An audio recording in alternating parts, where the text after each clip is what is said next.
So if you're watching this video, you're probably watching because you have a rather expensive mouse that when you click on a button, like I'm clicking on this red X here, it's either double clicking or not registering. For instance, if I click on the top bar here and it double clicks, it'll actually maximize this window when it should be able to click and move the window around. So perhaps you're having a double clicking issue or a no clicking issue. Something with your mouse button is not functioning properly. The first thing you're going to want to do is go to mouse settings. So go to your search function under the start menu, click mouse settings.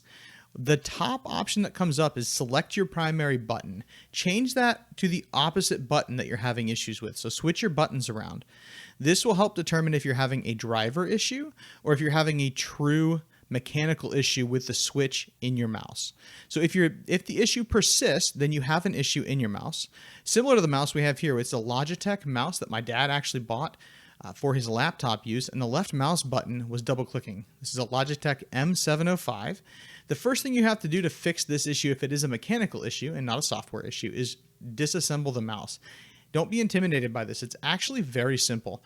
There are a few hidden screws, like one here at the bottom that's visible, but there are two behind that little sticker. There's actually little cross hatches. And there are a couple screws behind the mouse feet, so you'll have to get some very inexpensive mouse feet as well. Warm the mouse feet up with a hairdryer to loosen the glue and pull the feet off.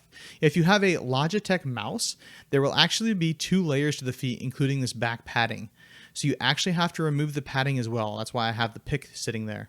This M705 actually has a little area where we can dig the pick underneath, and you'll find 2 more screws under there. So you'll see these screws removed underneath the sticker and exposed underneath that pad. I end up taking that pad the whole way off later on in the video. After removing the screws, the top half and the bottom half of the mouse will separate.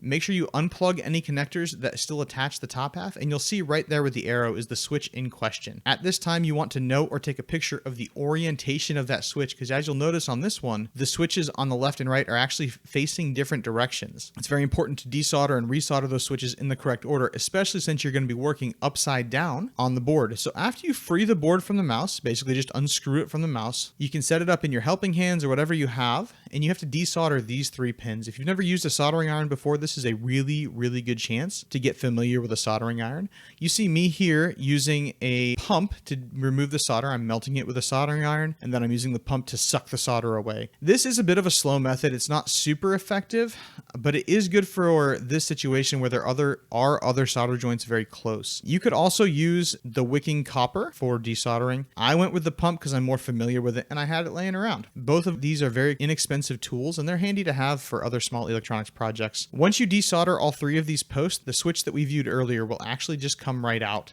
You may have to wiggle it, you may have to keep warming and moving it out, but don't pull hard. It should not take much force to get out, and you may just, like I said, have to continue redoing this until you see that you've removed all the solder. Once you have, you can take the other switch that you have, the replacement switch you bought, they're very inexpensive on Amazon or eBay, and hold it in place. I actually used some tape here because I had an issue where it actually fell out. You'll see that in the blooper reel at the end. And you simply heat up the post and put your soldering iron core here with flux in it, and it's soldering all of the joints. Once I've soldered it, it's good to go. Make sure that it's sitting flush and everything's happy, and then reassemble the mouse just as you did.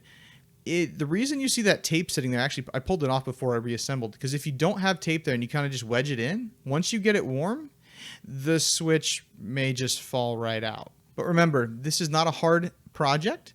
If you're intimidated by it, don't be intimidated by it. You spent a lot of money on this mouse. It only takes a few dollars to fix it, and you learn some fun skills.